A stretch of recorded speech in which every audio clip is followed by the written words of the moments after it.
এই পর্বে আমি আলোচনা করছি ক্লাস 7-এর ফার্স্ট সামেটিভ ইভ্যালুয়েশনের অর্থাৎ ফার্স্ট ইউনিট টেস্টের বাংলার প্রশ্নপত্র নিয়ে। তোমরা ভালো করে এই প্রশ্নপত্রটি দেখো। এখানে সমস্ত এমসিকিউ এবং এসএকিউ প্রশ্নের উত্তর আমি আলোচনা করছি এবং যে বড় প্রশ্নগুলো আছে সেই প্রশ্নগুলো আমি তোমাদের সাথে আলোচনা করছি। পরীক্ষার জন্য তোমরা ভালো প্রিপারেশন নিতে অবশ্যই এই প্রশ্নগুলো কিন্তু দেখে রাখবে। দেখো, একটি বিদ্যালয়ের প্রশ্নপত্র এটি।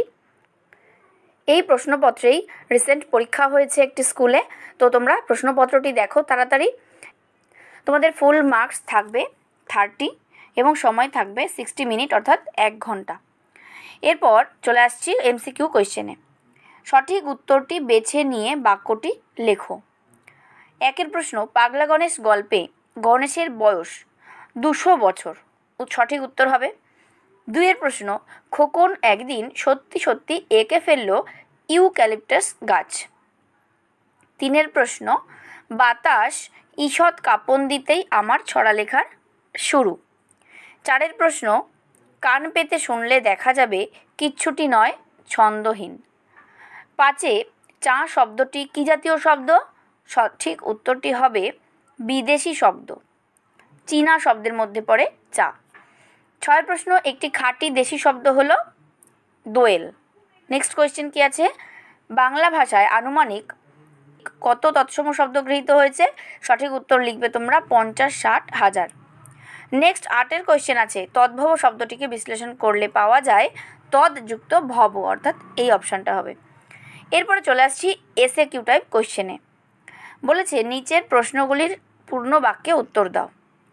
1-এ কি আছে? কিসের ছবি আঁকতে গিয়ে খোকন বেকুব হয়ে গিয়েছিল? উত্তর হবে মেঘের ছবি আঁকতে গিয়ে খোকন বেকুব হয়ে গিয়েছিল। 2-এর প্রশ্ন, কুতুব মিনার কত তলার মিনার? কুতুব মিনার 5 তলার মিনার। 3-এর প্রশ্ন, কবিকে কে নীল রঙটি ধার দিতে চায়? সঠিক উত্তর হবে কবিকে মাছরাঙা নীল রঙটি ধার দিতে চায়। 4-এর প্রশ্ন, কোন মাঠের ধারে গুলির আওয়াজ শোনা গেল? সঠিক উত্তর হবে বিন্নি ধানের মাঠের ধারে গুলির আওয়াজ শোনা গেল। চলে আসছি 5-এর প্রশ্নতে, মাকুর তিল কোথায় ছিল? মাকুর তিল নাকের ডগায় ছিল। 6-এ সোনাটিয়া কোন বনে গিয়েছিল? সোনাটিয়া কালিয়ার বনে গিয়েছিল। 7-এর প্রশ্ন, তৎসম শব্দ কাকে বলে? তৎসম শব্দ কাকে বলে? যে সমস্ত শব্দ সংস্কৃত থেকে সরাসরি বাংলা ভাষায় এসেছে সেই সমস্ত শব্দগুলোকে বলে তৎসম শব্দ। যেমন কৃষ্ণ, চক্ষু, কর্ণ, চন্দ্র ইত্যাদি। এরপরে 8-এ যেটা রয়েছে, বাংলায় ব্যবহৃত 2টি বিদেশি শব্দের উদাহরণ দাও। বিদেশি শব্দের মধ্যে তুমি চীনা শব্দ বা আরবি শব্দ বা ফার্সি শব্দ, পর্তুগিজ শব্দ, তুর্কি শব্দ যে কোনো জায়গা থেকে উদাহরণ দিতে পারো। তো 2টি বিদেশি শব্দ, যেমন চীনা শব্দ আমরা একটু আগেই পেয়েছিলাম চা, সেরকম চিনি, লুচি এগুলো সব চীনা শব্দের উদাহরণ। আবার আমি যদি ইংরেজি শব্দের উদাহরণ দিই তাহলে অসংখ্য শব্দ পাবো, যেমন প্রতিদিন আমরা ব্যবহার করি সেই সব শব্দগুলো আমাদের কথা বলার মধ্য দিয়ে। স্কুল, বেঞ্চ, টেবিল, মাস্টার, এইরকম নানা রকম শব্দ আছে। এরপরে চলে আসছি 9-এর কোয়েশ্চেনে, নিচের শব্দগুলি কোন জাতীয় শব্দ? দেখো এখানে ডাক্তার এই শব্দটা রয়েছে, তাহলে ডাক্তার হচ্ছে ইংরেজি শব্দ, বিদেশি শব্দ, তার মধ্যে ইংরেজি ভাষার শব্দ। দারোগা, এটা গয়ে আকারটা পড়েনি, দারোগা এটাও হচ্ছে তোমাদের বিদেশি শব্দ, তুর্কি শব্দের মধ্যে পড়ে। এবং বুমেরাং এটা হচ্ছে অস্ট্রেলীয় শব্দ। তাহলে এই হয়ে গেল। এরপরে চলে আসছি 10-এর প্রশ্নতে। কি বলেছে? শূন্যস্থান পূরণ করো। ভক্ত, তারপরে হবে ভত্ত, ভ তয় ত, তারপরে হবে ভাত। তাহলে শূন্যস্থানে তোমরা লিখবে ভত্ত। এরপরে আমি চলে আসছি পরের পেজে। এখানে 3 দাগে যে প্রশ্নগুলো আছে 2 নম্বর করে প্রত্যেকটা প্রশ্নের মান। 1-এ রয়েছে অ লিখছে, আ লিখছে, কারা কোথায় এমন লিখছে। এবং 2-এ যেটা রয়েছে, সেই ধন্য নরকুলে, কোন মানুষ নরকুলে ধন্য হয়।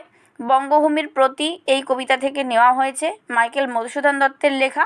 যে সমস্ত মানুষ অন্যের সেবা করে পরকল্যাণে নিয়োজিত থেকে মানুষের মনের মধ্যে চিরস্থায়ী আসন লাভ করে সেই সমস্ত মানুষই নরকুলে অর্থাৎ মানবকুলে ধন্য হয়।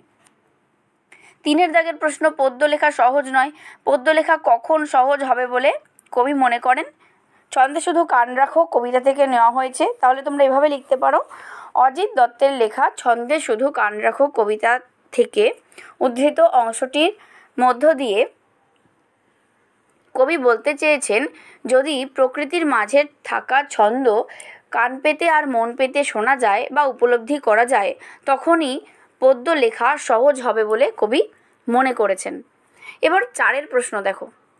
এরপরে 4 প্রশ্ন দেখো, এখানেও 2টো প্রশ্নের উত্তর করতে হবে এবং প্রত্যেকটা প্রশ্নের মান হচ্ছে 2। এগুলো রয়েছে তোমাদের গল্প থেকে। একে যেটা রয়েছে কি, আমি পৃথিবীকে বাঁচানোর চেষ্টা করছি। বক্তা কিভাবে পৃথিবীকে বাঁচানোর চেষ্টা করছিল? এটা তোমাদের পাগলা গণেশ থেকে নেওয়া হয়েছে। শীর্ষেন্দু মুখোপাধ্যায়ের লেখা পাগলা গণেশ গল্পে প্রধান চরিত্র পাগলা গণেশ। সে হিমালয়ের গিরিগুহায় আশ্রয় নিয়ে বিজ্ঞান চর্চার পরিবর্তে গান লিখে, কবিতা লিখে, ছবি এঁকে পৃথিবীকে বাঁচানোর চেষ্টা করছে।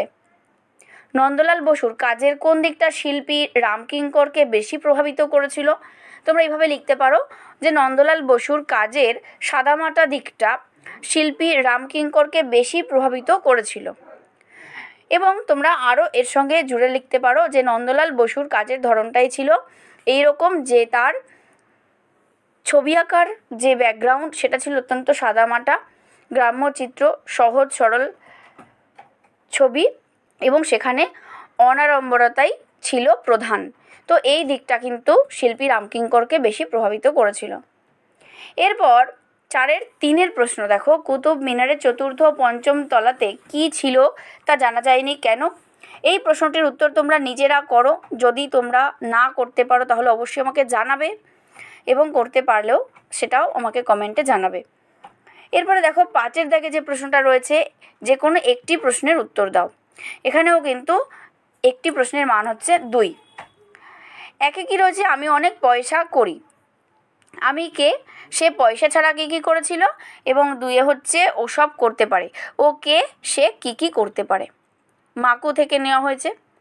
তাহলে এই হয়ে গেল তোমাদের সম্পূর্ণ প্রশ্নপত্র সম্পর্কে আলোচনা। তোমরা প্রশ্নপত্রটি ভালো করে তৈরি করো এবং পরীক্ষা দাও। দেখতে থাকো শ্যামস ক্লাসরুম। আর যদি চ্যানেলে নতুন হয়ে থাকো তাহলে অবশ্যই সাবস্ক্রাইব করে নিও। ভিডিওটি ভালো লাগলে অবশ্যই লাইক করো, শেয়ার করো বন্ধুদের। ভালো থেকো, টাটা।